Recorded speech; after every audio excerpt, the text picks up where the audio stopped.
Assalamualaikum warahmatullahi wabarakatuh. Waalaikumsalam warahmatullahi wabarakatuh. Ustaz, Barakallahu. Anda mau tanyakan tentang narkoba, Ustaz. Ini barang yang sangat digemari untuk sekarang ya, Iya. dan sangat merusak, Ustaz. Merusak jelas. Jadi begini, Pak. Gimana solusi untuk mereka, Ustaz?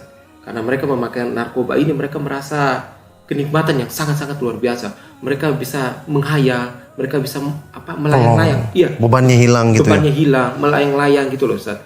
Nah, ini solusi untuk mereka gimana, Ustaz? Pecandu narkoba, dan mereka betul-betul nikmat dengan itu, Ustaz. Ya kadang sampai harta-harta orang tuanya dicuri, untuk narkoba. Dihabiskan banyak uang. Dihabiskan untuk narkoba, Ustaz. Dan mereka betul-betul, dan mereka nikmatin, Ustaz. Sampai titik akhirnya mereka ketagihan. Ketagihan itu kadang dia harus mendapatkan barang itu per 2 jam. Ada yang bisa mendapatkan barang itu per hari, ada yang sampai berjam, per 2 jam dia harus dapatkan. Bayangkan sekarang dia belum kerja, Ustaz. Dia masih mengharapkan orang tuanya, bantuan dari orang tuanya, dan dia bisa mendapatkan dari mana, Ustaz? Kayak gitu, Ustaz. Mau tidak mau dia akan lakukan dia akan melakukan hal-hal tindakan mencuri. Nah, akhirnya gitu, teman-temannya itu akan berbuat mencuri, terus merampok, menodong, gitu, Ustaz. Ya, tidak segan-segan itu mereka lakukan. Karena untuk mendapatkan itu, dan itu mereka merasa nikmat, Ustaz. Kenikmatan itu yang mereka cari. Atau mungkin Ustaz, jadi pengedar juga supaya dapat bayaran kan gitu ya. Tapi mereka kenikmatan, kalau Anda lihat, Ustaz, kenikmatan itu yang mereka cari, Ustaz. Ya. Ya, Ustaz, gimana, Ustaz? Ya, barakallahu fikum. Alhamdulillah wassalatu wassalamu ala Rasulillah. Kalau bisa kita istilahkan, narkoba itu sama dengan namanya sebenarnya. Ya, nar artinya api neraka. Oh iya, Ustaz. Koba itu ya kobaran, ini kobaran api neraka maksudnya. Naudzubillah min dzalik. Ini tipu daya syaitan. Ya, syaitan itu punya tipu daya yang namanya tazyinul batil, menghiasi keburukan jadi kesannya baik. Afaman zuyyina lahu su'u amalihi fara'ahu hasanan fa innallaha yudhillu may yasha wa yahdi may yasha. Apakah orang yang dihiasi keburukan perbuatannya oleh syaitan sehingga dia menganggapnya baik? Sesungguhnya Allah menyesatkan siapa yang dikehendaki dan memberikan hidayah kepada siapa yang dikehendakinya. Iya. Orang-orang yang penderita narkoba, semoga Allah memberikan hidayah mereka kembali ke jalan Islam yang benar ya. Ketika mereka mengatakan dengan narkoba ini bebannya teratasi, bisa berhayal untuk hilang masalah-masalahnya, bisa terbang ke sana kemari supaya dilupakan masalahnya. Kita katakan sampai kapan dia lakukan itu dan masalahnya apakah benar-benar hakiki selesai?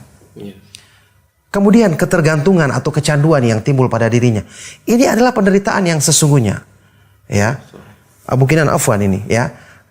Orang itu tidak perlu kecanduan. Dia tergantung sama sesuatu, butuh kepada sesuatu. Dia sudah menderita pada hakikatnya. Coba antum sekarang lihat. Antum butuh sesuatu. Susah antum dapatkan. Apa yang antum lakukan? Cari kan? Internet. Cari caranya, bertanya. Pusing. Mungkin 3 hari kita pusing dulu sampai dapatkan sesuatu ini. Ini padahal kita belum kecanduan.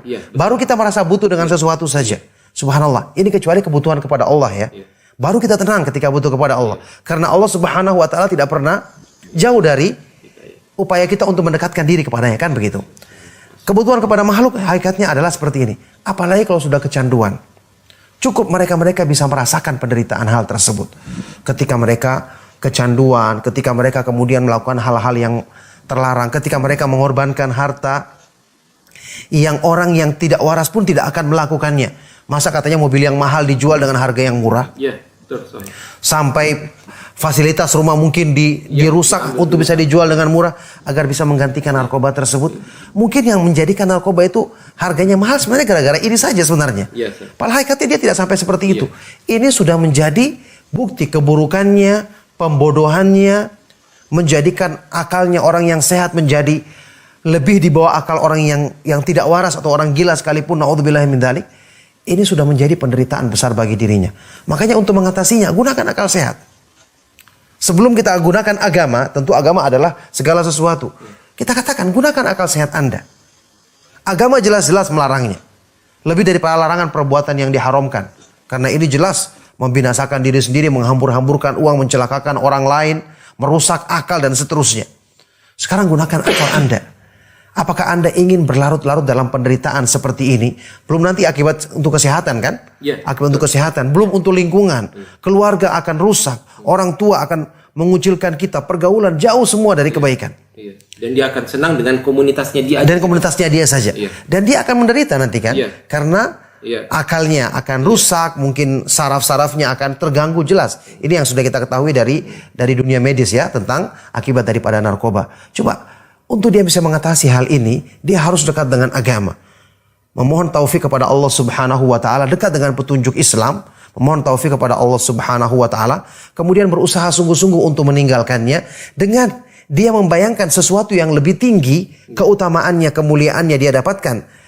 Kebaikan setelah itu dia akan bersabar untuk meninggalkan sakit yang sesaat. Kalau betul-betul sakit, tapi insya Allah dengan dia dekat kepada Allah Subhanahu wa taala, sakitnya itu akan dihilangkan dan digantikan dengan kebaikan dan kebahagiaan. Ustadz itu ya berarti gini Ustadz, itu bisa jadi itu bermain dengan pemikiran aja. Maksudnya gini Ustadz, kayak teman Ana, contohnya teman Ana. Pada saat dia mengalami sakau, ya sakau itu istilah ini ya, istilah mereka nagih. Istilahnya itu di tubuh dia nagih. Kecanduan ya. Kecanduan dia barang itu. Dia pada saat dia sakau, dia nagih gitu. Terus dia waktu itu lagi berusaha untuk meninggalkan. Dia berusaha untuk meninggalkan, tapi dia bilang dia merasa sakit, dia merasa ini. Akhirnya tidak tahan. Tidak tahan. Terus kita suruh waktu itu suruh dia mandi. Ustaz, kita suruh dia mandi. Tidak mau. Akhirnya kita guyur mandi. Terus berapa jam kemudian dia mengalami itu. Kita lakukan lagi itu, Ustaz. Mandikan lagi. Kita mandikan dan ayo kamu lawan. Alhamdulillah karena Allah semua berhasil dia. Jadi berkali Ustaz ini mereka dengan pikiran aja Ustaz ya. Pertama karena tubuh ini tercokokin ya, darah kan dia masuk di darah Ustaz. Namanya juga kecanduan ya. Iya, namanya kecanduan Ustaz. Tapi lama-lama dengan dia berusaha ya karena faktor Allah ya. Itu yang utama ya.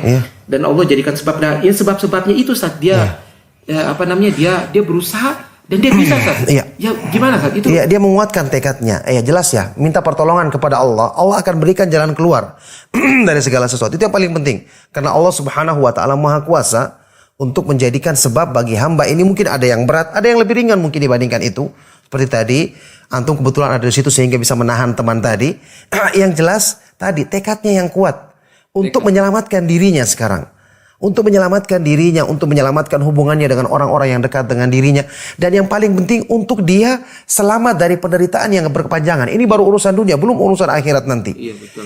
Dengan ini dia akan rela. Yang mungkin pengalaman yang antum dapatkan tadi kan cuma berapa saat kan? Iya. Artinya mungkin dia mengalami ini paling sepekan, ya kan?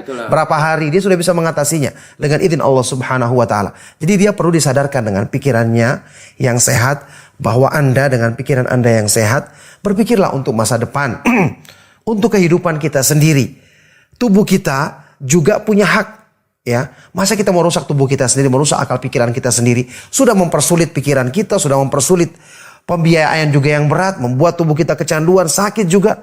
Maka orang yang berpikiran waras seharusnya berpikir dengan positif untuk kebaikan dirinya sendiri. Dia rela untuk bersabar sebentar, ya, menghilangkan kecanduan tersebut. Setelah itu dia akan selamat dengan izin Allah Subhanahu wa taala. Makanya yang paling penting dia butuh untuk dekat dengan Allah Subhanahu wa taala, mohon pertolongannya.